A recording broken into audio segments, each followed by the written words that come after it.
烂，你废，回家。刚那样太严厉吗？哎，不好意思，大家抱歉，这样，当下先把表演做完。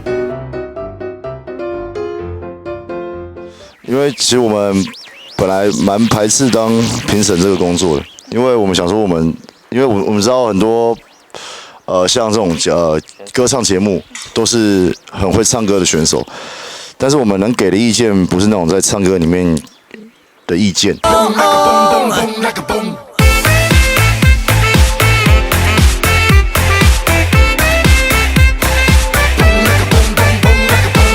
因为那个我觉得要交给一些专业的一些唱歌老师来评比会比较好，我们只能给一些幽默的回答，然后让他们去理解其中的奥秘。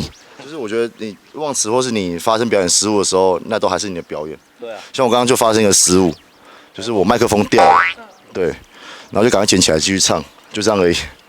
对啊。在讲什么重点？没有重点。对啊，就是你不要慌嘛，因为有些人麦克风掉，他会有些人比较有礼貌，他会先道歉。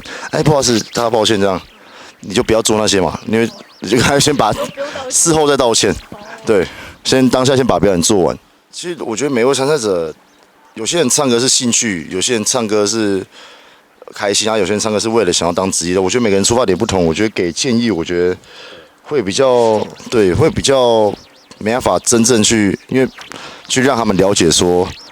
因为我觉得今天的陪审团老师他们讲的都，我觉得给建议都非常的好，都很专业，而且都是在往后他们之后都用得到了。对，期许嘛，希望他们继续在这条道路上，音乐哪怕是未来没有去做音乐了，还是要继续喜欢音乐。我们算比较搞笑的评审。像可乐果。我们想要，因为已经严厉了嘛，然后我们到我们这边来的时候，我们就是想缓和一下气氛，这样。我们也讲不出什么严厉的话，我们要讲什么？烂，你废，回家。没有，都完全没有。比我们强。没有。怎么可能这样讲？对。